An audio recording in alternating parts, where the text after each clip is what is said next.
ओंकारेश्वर भगवान की जय। जिस ज्योतिर्लिंग के दर्शन के लिए आप लोग पधारे हैं, ये राम से 14 पीढ़ी पूर्व मानधाता राजा हुए हैं। शिव पुराण में उल्लेख है, जिन्होंने मां से ने पिता से जन्म लिया था, उनकी तपस्या से यह शिवलिंग प्रकट में स्थापित लिंग नहीं है। जिस प्रकार आरती करते हम प्रण अक्षर के मध्य, ओम अक्षर के मध्य, यह तीनों एका, जय शिव ओंकारा। एक शिवलिंग में ब्रह्मा विष्णु महेश निराकार धरती से प्रकट हुए हैं। इसलिए अखंड जीव यह जो जल रहा प्राचीन समय से, एक ही दीपक में 3 बातियां लगातार जल रही है, ब्रह्मा विष्णु महेश की। इस पहाड़ी के ऊपर 7 किलोमीटर का परिक्रमा मार्ग है, वो भी ओम आकृति में है। जो पर्वत पे हम प्रभु ओंकारेश्वर ज्योतिर्लिंग के दर्शन के लिए खड़े हैं, ये पर्वत स्वयं शिवलिंग की आकृति में है। चारों तरफ नर्मदा मैया जलहरी बनकर बह रही है। पूरे 12 ज्योतिर्लिंगों में शयन आरती होती है, लेकिन बाबा का विश्राम ओंकारेश्वर ज्योतिर्लिंग में है, तो उनके शयन के लिए झूला पलना चौपड़ पासे बिछाए जाते हैं। बाबा यहाँ विश्राम करके 3 बजे रात उठकर महाकालेश्वर जाएंगे, वहाँ स्नान करेंगे। इसलिए वहाँ का भस्म आरती प्रसिद्ध है, यहाँ का शयन आरती प्रसिद्ध है। शिव पुराण में भी कथा आती है, महिलाएं 16 सोमवार व्रत करती है, उसमें भी कथा आती है। क्या कथा आती है?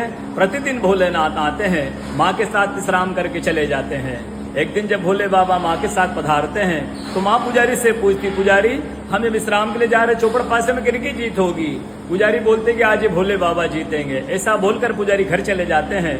भोले बाबा माँ विश्राम के लिए चले जाते हैं। सुबह ब्रह्म मुहूर्त में जैसे ही भोले बाबा माँ बाहर निकलते हैं, पुजारी द्वार पर रहते, तो माँ पुजारी से पूछती, पुजारी अस्वस्थ क्यों हो गए?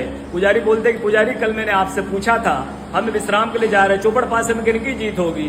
पुजारी ने कहा कि आप भोले बाबा जीतेंगे। भोले बाबा ने माँ जीत गई, माँ मुझे श्राप दे गई है। उनके तत्पश्चात अप्सराएं आती है शिवलिंग पे जल चढ़ाने, तो अप्सराएं पुजारी से पूछती, पुजारी अस्वस्थ क्यों हो गए, आप तो ठीक थे?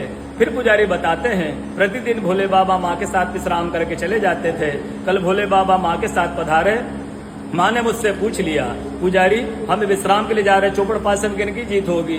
मैंने कहा भोले बाबा जीतेंगे। भोले बाबा ने माँ जीत गई, माँ मुझे श्राप दे के चली गई।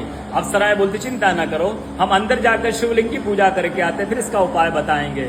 अप्सराएं अंदर जाकर शिवलिंग की पूजा करके बाहर आकर बोलती, पुजारी आप 16 सोमवार व्रत कीजिएगा, व्रत करते ही स्वस्थ हो जाएंगे, व्रत करते ही ठीक हो जाएंगे। ये वो कथा का दर्शन ओंकारेश्वर ज्योतिर्लिंग में प्रतिदिन होता है। बोलो ओंकारेश्वर भगवान की।